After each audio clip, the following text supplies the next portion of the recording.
Welcome to the Best Hour of Their Day podcast with your host, Jason Fernandez. And me, Jason Ackerman. With more than 20 years in the business, As both coaches and affiliate owners, our passion is to help create world-class affiliates and coaches by building better boxes. Welcome to the best hour of your day.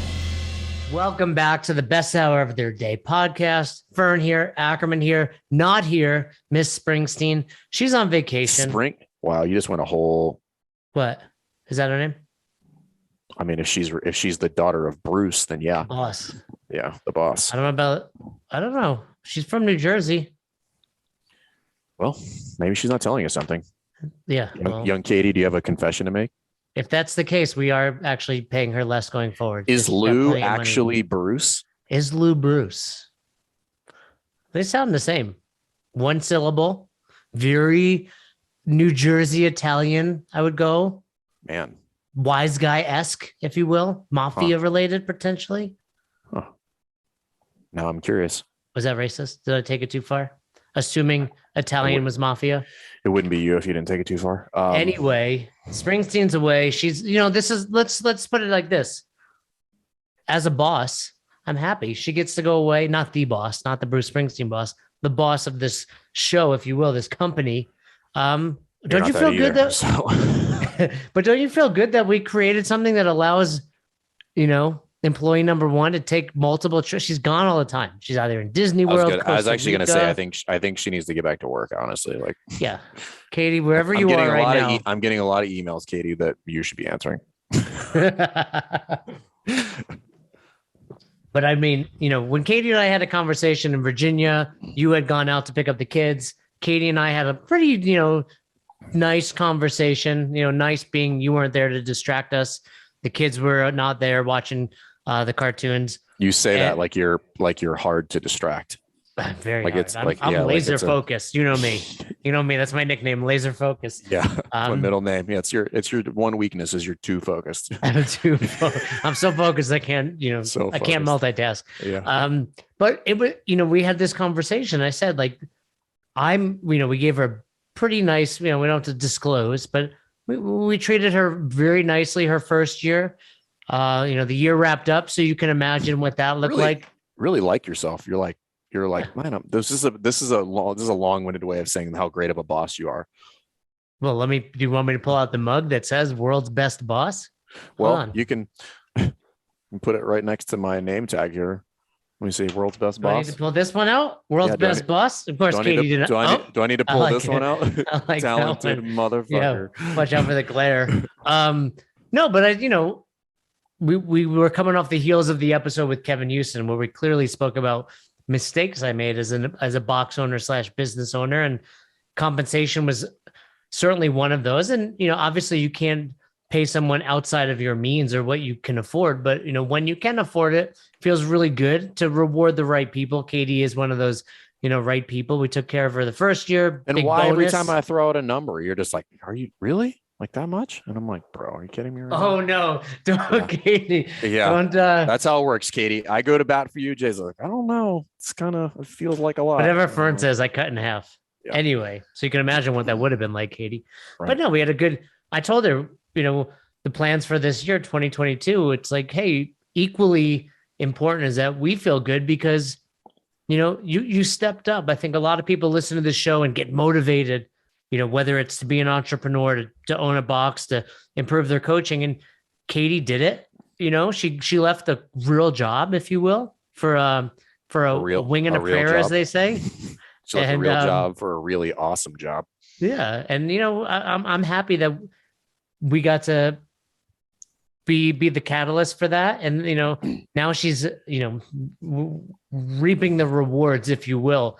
But I don't even know where I was going with that. But nobody knows. Nobody. Yeah. I'm laser focused.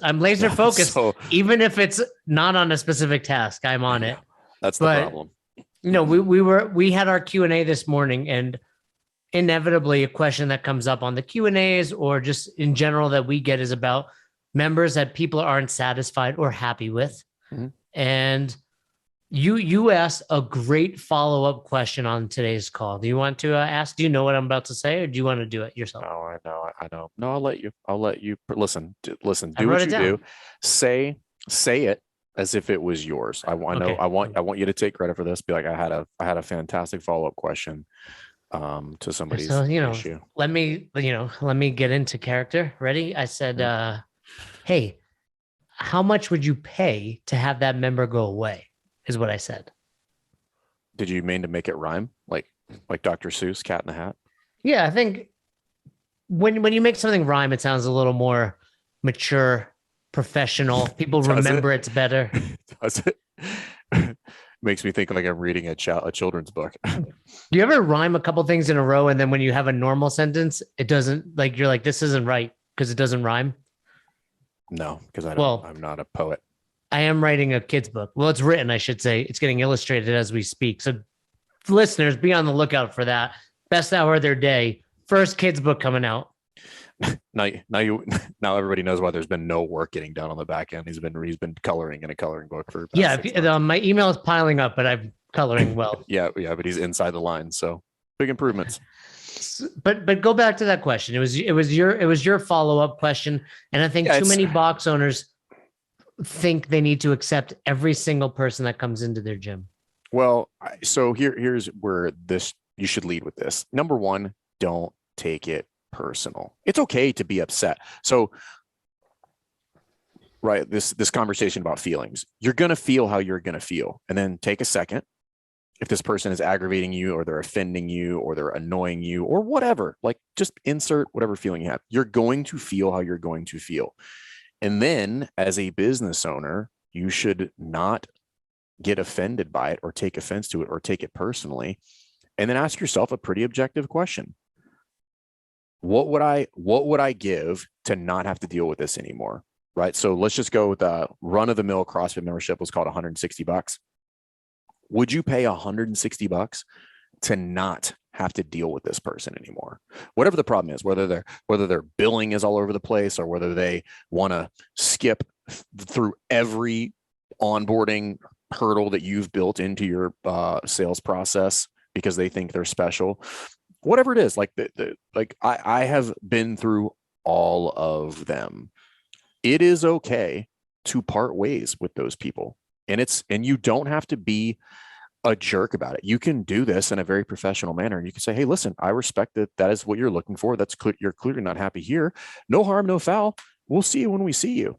But you don't have to feel inclined to change your processes or your business structure because one person is looking to be special. And a lot of times that is what it is. In many instances, it's not. They're just looking for something very specific. But what I'll tell you is more often than not, there will be entitled people that will come in and they will want to push you.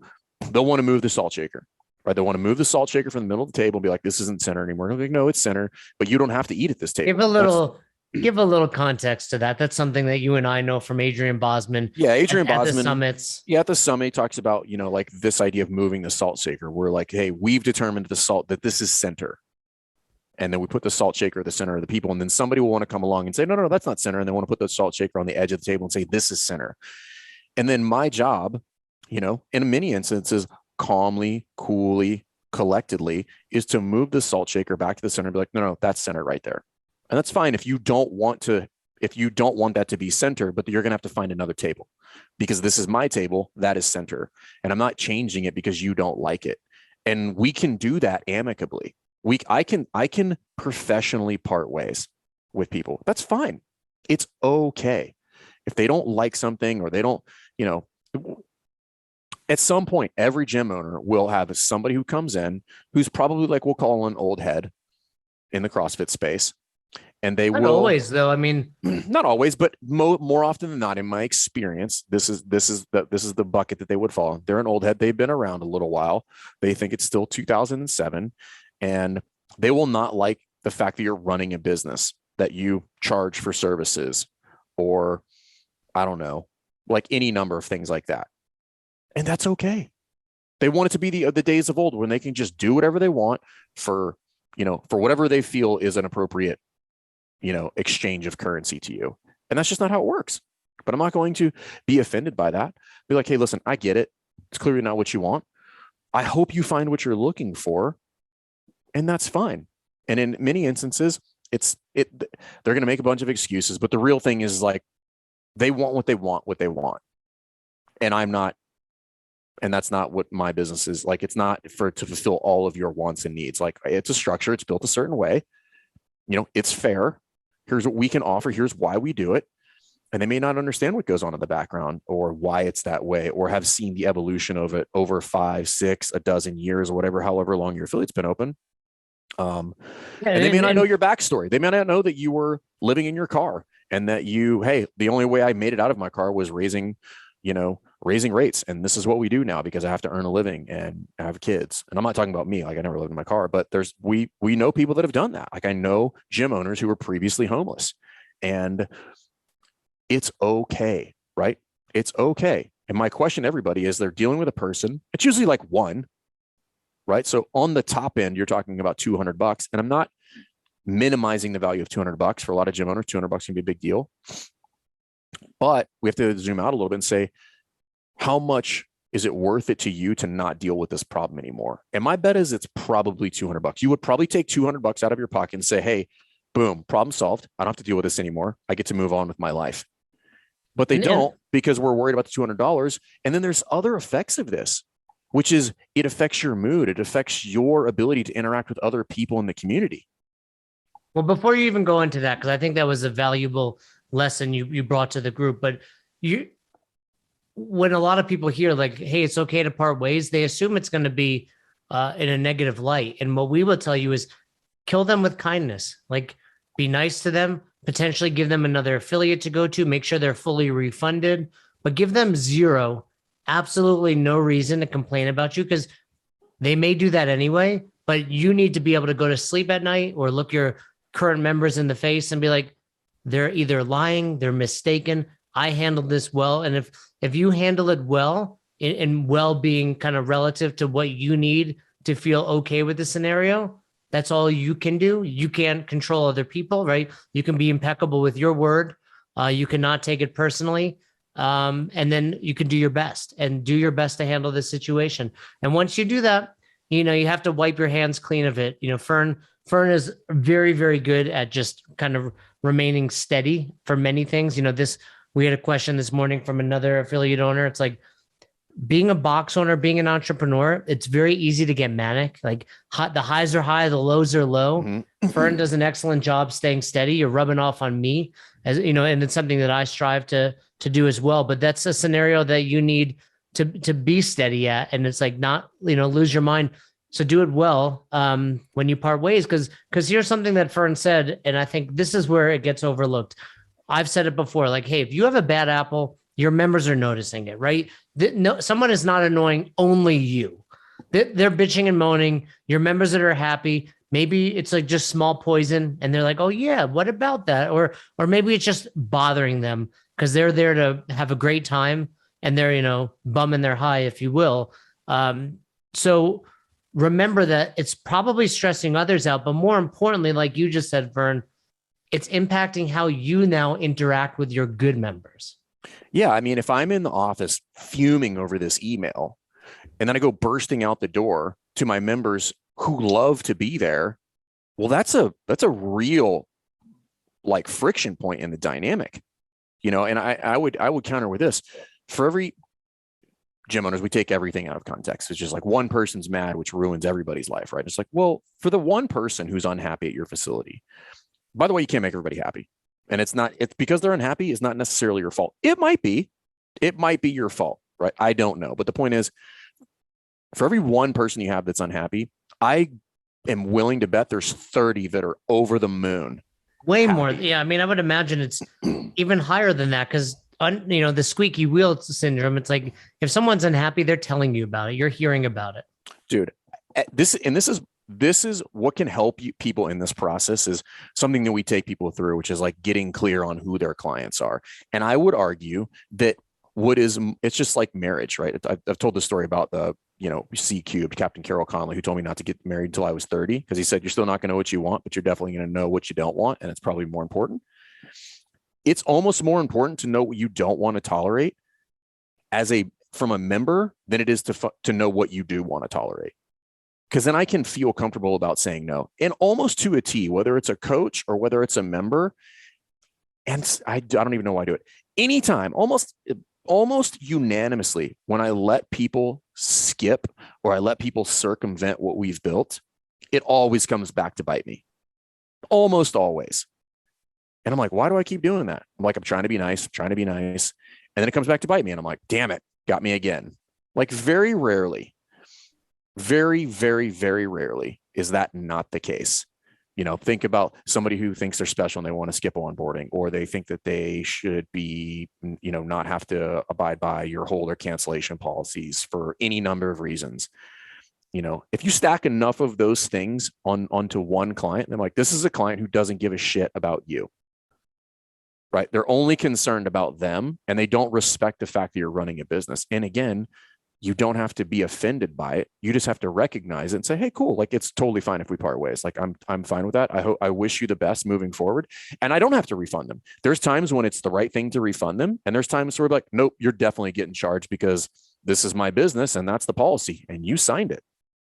Can you think of any examples where someone's come in to CrossFit Rife and immediately you have kind of like the twinges, right? The red flags of like, they're doing things that I know doesn't lead to anywhere good, which typically starts early on, right? Someone's not an ideal member. It's hard to fake it, right? So dude, I've had thousands of people come through this facility. And at this point, the ones who don't want to go through onboarding because they think they're special, I'm like, immediate red flags. The people who I know have experience, and this is the difference between like somebody who asked not to do it and somebody who gives me their background and I make the conscious decision to be like, I'm going to make that decision for you and you haven't asked for it. This is kind of like the person who comes in, like an affiliate owner who comes to drop in at the gym, and I find out they're an affiliate owner and I waive their drop-in fee, but they didn't ask me to waive it, right? But if they ask me to waive it, this is a red flag. I'm like, dude, what are we talking about right now? Like you're that guy or that gal or whatever. So it's stuff like that. And I mean, that litmus test is highly accurate. It's more accurate than any COVID test. I'll tell you that. Insert politics. So insert politics. Can you think of any time that you read the situation wrong? Virtually every time I like give into that. It doesn't happen often. Well, you're not reading it wrong there. You're not trusting your gut. But have you ever read that wrong in a sense that someone came in and you're like, this guy's going to be a problem, but then they turn out to be, upstanding members of the Rife community? Yeah, occasionally. And it's just because I haven't gotten to know them well enough. Like they might have like a weird quirk about how they communicate or something like that. But those are few and far between. More often than not, this is like having an evaluation process from a coach for coaches, which is like, well, are they going to make it through? And I'm like, I don't know. The process is the process. The process will let us know what the outcome should be. Right. Same thing when you have policies and procedures, like the process should let you know what the outcome is going to be. So when you're thinking about that's kind of the purpose of like having the not allowing it to be, making it black and white, if you will. Too many box owners just waiver. They're kind of like, but if it's a policy, hey, if someone comes in and asks for this, it's a hard no. They have to do the first session. And then I might determine everyone and their uncle these days has done CrossFit. Yeah, I've been doing it for a while. And then you ask a couple of questions. I'm like, that turns out to mean nothing, by the way. They've been doing it. They did it 7 years ago in their brother-in-law's garage one time. And they're like, oh, I'm a CrossFitter, which listen, I'm happy to have you. They did some burpees. They saw some video. I did burpees. Fell down one time and got up and I'm like, I'm a CrossFitter. Right. Yeah. Here's something I've said numerous times and I'll try to expand on it. So when I worked at one of my first Globo gyms, it was called New Physique. It was in a strip mall. This is during college. Some weird places, bro. Oh, it was a crazy place. And crazy people came in, like legit insane. It was a 24-hour gym. How did you spell new and how did you spell physique? No. It was like standard. Was it like NU? No, it wasn't even that hip. It wasn't even that hip. There was some tanning beds in the basement. Nice. It was like I ran a plyometrics class, which was basically CrossFit back in the day. But there's like just nothing but box jumps. Yeah, it was like $19. and legit crazy people join. There's this one dude. I would love to be able to find some of these people. Like he tanned himself orange. Like the dude was a different color. Like you can't create, like Crayola doesn't even make that color that this guy was, because he tanned so often. It's burnt orange. Yeah, he was like, and he was like talking to the dude from the Water Boy when he talked, like you couldn't understand him. And I always learned that home and way you make it. That guy. that guy, you are too good at that. And I was like, man, it was, I realized it was like what you charge kind of creates the buffer to crazy. So in other words, you go to any grocery store, depending on where you live, like Virginia Beach, outside of Boulder, there's going to be crazy people because there's no cost to be there, right? The cost is whatever they're buying. And some people are buying, right. Coke and cigarettes, and other people Right. are buying, the higher end stuff, whatever. But the point is, you get crazy people when it's cheap. CrossFit is a little bit of a barrier to crazy because the price calls for that. Like it's unusual for an absolute crazy person to be able to swing. Oh, you got this going on. You got the. What is this? Wu-Tang? Is that Wu-Tang? No, it's definitely not Wu-Tang. You got the whole Star Trek hands going on in there. I don't know what I was doing with my hands. I'm getting excited. For those of you, if you're not watching the video, go to our YouTube channel. Like we have some amazing shit coming out there that's already out. Fern and the team are coming to Boulder next week. We got some great stuff. Go to our YouTube channel. Just hit the subscribe button, even if just to make me happy. Just subscribe. But we've got great content. Lots of stuff coming out on there. And if you want to see the hand signals I'm throwing out there, definitely check that out. But for $150 a month, all of a sudden there's a little bit of a buffer, a little bit of a barrier to the crazy people. Well, it sounds a little weird. So, but when you establish the intake, whatever you want to call it, onboarding, intake, foundations, fundamentals, whatever, it's all the same way. It is a way to integrate people into the community. Okay. When you design that, it's designed partly as a way to get people assimilated, but it's also a filter to get people to self-select out. So people who are not coachable or don't value, the fact that you're running a business or any of those things. And it's okay to hold strong on that and to be like, no, dude, like this is how we do it because this is how we do it. Like it's all for a reason. And they don't necessarily need to know that. But if a CrossFitter comes in and they're just, well, I've been doing CrossFit a long time, so I think I can skip that. And recognizing, like, I'm not taking offense to that. Like they might think they know what we're going to do during the onboarding, which they would be incorrect. Right. And then, but this is also this false, this false understanding that this would be like somebody going into a car dealership and be like, listen, I don't think I should pay full price for that truck because I've been driving a while. I'm like, well, that doesn't matter, right? Like the car is the car, or like you got to pay what you're going to pay for the car. Well, and it goes back to just in general, like you don't go to other places of business and ask to change their systems. Now, with that being said, I want you guys to go back and revisit what Fern said. Without systems, they feel that way. And perhaps that's part of the bigger issue, right? They come from a CrossFit. Right. It's like kids, right? They're going to like, my 11-month-old is already testing us. Like she'll do things and I'll say no. She'll look at me and then she'll go back to it. And she's smart enough to realize she's testing. Like, I don't think she's smart enough to realize she's testing me, but she's testing me. And then I had to smack her. I had to knock her down. I said, look, Madison, I'm in charge here. She's crying on the ground. I smacked her down. And then I was like, look, get up, dust yourself off because daddy loves you. And I don't want to have to do that again. We all know that story's not true, but I get the sentiment of it. I just think it's, just having some awareness there. And it's like, again, the whole thing here is just like, what would you pay to not have to deal with this person?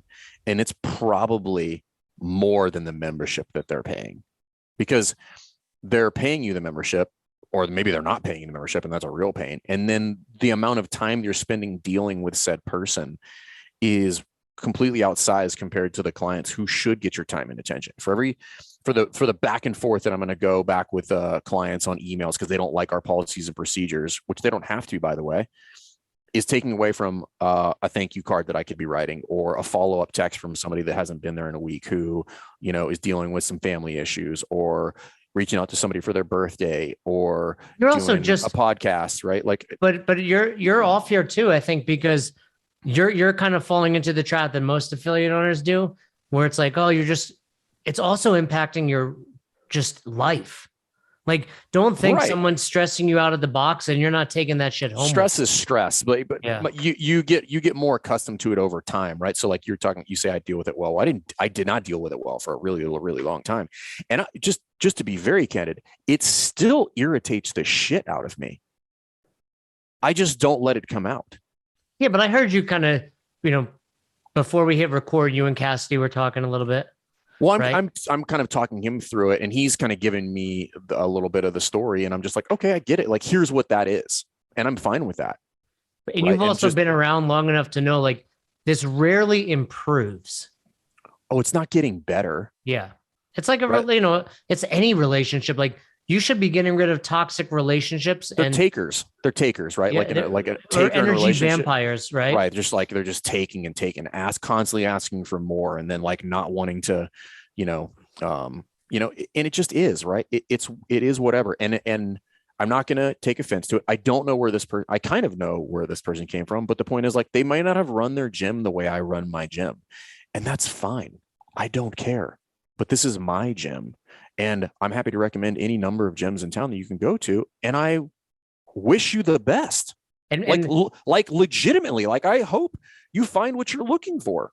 And you're not being selfish about it. I want people to realize it's like, Fern's not saying this is mine and it's my rules. Like my stepfather, when I was a kid, like my house, my rules, like no. These rules are established, right. And they make sense. Like there's nothing absurd. If you were to read through Fern's SOPs, you wouldn't be like, this doesn't make sense. You'd be like, this not only makes sense, but now I have something I can refer back to in black and white that makes it very easy. It's like having your values. Would you say like your systems are basically the values for your gym? I don't necessarily like, I mean, I think people get really wrapped around the axe around values. I think you should have values, but you're not going to create SOPs on values. The values help you uphold the SOPs, right? The values are the backstop. You're like, hey, how do I rectify this problem? Well, then I look at my values. I'm like, is this the right thing to do? Break the rules? Cool. Break the rules. Or is it the right thing to do to uphold the rules? Because what this person is asking for is a level of unfairness that I am not willing to stomach, because they don't think that they should have to do what everybody else does in the gym. And I'm like, well, I have no problem doing that because that's unfair. Like if they just don't want to do something that everybody else is doing because that's the policy and that's the way we've done it in the facility, well, that's not fair, right? It's not fair to anybody. It's not fair to my members who are giving me a ton of referrals. It's not fair to my members who have been here 10 years and who are participating. It's not fair to any of those people. It's not fair to the guy who just joined yesterday and doesn't know any different, right? It's just not fair. So like one thing that like most people can't stomach is unfairness. Like that's a key tenet of running a good business. Like things should be fair. And when somebody starts moving down the path of like they're wanting things to be, very, very unevenly weighted towards them and it becomes unfair, that's an easy decision for me. Because that's not the type of person that I want to do an interaction with, because as you stated, it's not going to get better. Like they're going to continue to ask for things or do some other stuff like that. And it's not worth it. There's a ton of fish out there. Like move on to the next one. In case you're unsure of what Vern's saying, I can tell you this to be true. In 2022, I still hear from members of Albany CrossFit and it's the same people that were a nuisance in 2007. This is 15 years later. I'm no longer the owner and I'm still hearing from them. So now, to be fair, they still want a membership to Best Hour CrossFit. No, they're trying to transition. Yeah, they're trying to transfer their membership. I don't accept their membership here, but is this lifetime transferable to any affiliate on planet Earth? And in addition to that, I wanted to say to be fair, people can improve, which means you need to be good at communication. Which is the point of being objective, right? It's not taking it personally, because it could rectify itself and there could be a miscommunication. I've had that as well, where they like didn't understand. I'm like, that's my fault. I apologize. We screwed that up. And they're like, cool, we're good. I'm like, okay. Yeah. But part of it is it really stems from having the rules and you not taking it personally. Because that was a mistake I used to make. Like I would take everything so personally as an affiliate owner, and it's hard not to. You care, you're dumping in all of your money, all of your energy, you're sacrificing relationships and events and so many other things. Of course, you're going to take it personally. You have to be able to remove yourself from that, but it's a challenge. Yeah, it's a challenge because it's your baby, and like it's your livelihood. So it makes sense that you would have some sort of visceral reaction to that. But I think this is experiences. It's like no different than your tolerance for intensity. The first time you get doused with intensity, like there's a very, very unique reaction to that. It's over the top, right? Like the first time you did a CrossFit workout, it was just like, my body's shutting down. I might poop my pants. Like I'm going to throw up. I don't know what's happening. I've never felt this way before. Your pants. Yeah.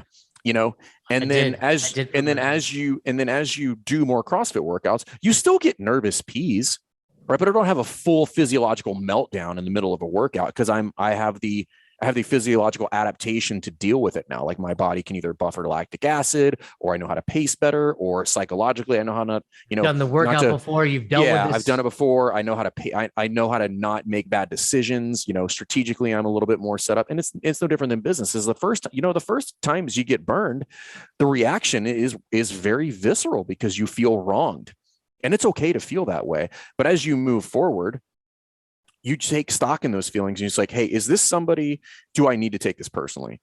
Is this something that I should? The answer is no, you don't need to take anything personally. There might be a scenario, but like probably not. But the point is just like taking a step back and just letting that sit for a second and say, hey, what's this about? Like, can I get some more information about this? Like, are they trying to be this way, or do they not know? Have we failed to communicate with them? Like asking all these relevant questions. And if I've put processes in place and I can ask myself the relevant questions, just like, did I communicate everything as well as I could have? Meaning like either verbally or in writing, or did we, put this information out enough times? Have we had this conversation before? And this person's circling back to try to do the old mommy daddy routine where they're just like, if I ask them and then I ask them, maybe I'll get what I want. And then if I can go through all of that and say, like, no, everything I've done is reasonable. I've done my due diligence. Now the time is just to cut the cord. Be like, hey, I'm pulling chocks and I'm getting out of here, man. Like it's fine. Like you're just like, listen, it's okay to move on, and then do so professionally. Because if you take offense to it and you're like, get out of here, you're a shitty member. Like we don't want your money anyway. I'm like, that's also the wrong response. Yeah, like that's not appropriate. Cliche as it is, two wrongs don't make a right. You need to act from a place of integrity, regardless of how other people are acting towards you. And also just think about, giving into short-term impulse has long-term ramifications. Meaning if I fly off the handle and do something that's completely out of character, well, guess what? That interaction is gonna be out there forever. Like somebody's gonna tell that story and it's gonna be a real story, right? We're like, man, he like cussed me out and sent me this really shitty email and all these other things. Or you can go the professional route and be like, hey, listen, here's what it is. And that way, when somebody does float a story that might not be accurate, everybody unanimously would be like, yeah, I'm not buying that. That sounds really, really not like the person that I know. That sounds not like Jay, or that's completely out of character for them. Like there's probably more to the story here that is not being told. And so building that reputation. But we can't be canceled. That's why you and I cannot be canceled. Well, I think anybody can be canceled, but building that reputation that kind of precedes yourself to like, when somebody hears something that's off, that sounds nothing like you, they're like, that sounds sketch. Like this sounds like like this person's not giving the full context of the story. Like, well, they just kicked me out of the gym. And I'm like, kicked you out of the gym? That sounds not accurate. Somebody ever says that to you, immediately question who the person is, because I've had people bring that to me, like, oh, I've been kicked out of here, kicked out of there. And I'm like, now this makes me suspect of you. So here's the deal, right? Because they're clearly going to another gym, right? Like they're not leaving your gym to go work on their garage. Probably they're going to another gym. So when they go to that other gym, I think about it like this: I know most of the box owners around here. So when they go to that other gym, I want the context of that conversation to sound, for the most part, like, yeah, we were here's what we were trying to do, and that's not really what they offered. So we had to find something else that fit better for us. Right? Okay, that's a reasonable story. But I don't want it to be like, he was a real jerk. He treated us like garbage and then kicked us out and he tried to charge us all this extra money. I want any box owner that has ever known me for the entirety of my existence to be like, I highly doubt it. And now I have a red flag for you as a client, because I know for a fact that he would never do that. Right. And I'm not saying the person did that, but that's how you should think about it. You know, like because you could be doing the next box owner a favor by handling it correctly, and they know you and they're just like, whoa, red flag. Like I've known that dude for 10 years. Like he would never do that. And they're like, And then they're going to call me and they'll be like, what's up with this? I'm like, here's the story. And they're like, oh, got it. Okay. Like I said, I have that happen to this day. People leaving gym from 10 years ago, you know, and people will still follow up with you about it. So yeah, but you know, it's important, like Fern is suggesting, to if you hold true to those things that we spoke about, you know, someone, whether it's on Yelp or any sort of, you know, online review or in person, people will trust you and rely back to, you know, what they know of you and how you act. So don't ever forget that, you know, how you treat people and how you uphold the rules of your affiliate goes a long way, and people refer back to them. So Fern, going back to the initial question, you know, how much would you pay to not deal with that? I hope, even if you are a box owner right now and you can't think of an example, like look at your list. Like don't get complacent in your ownership. Don't get complacent in your members as well.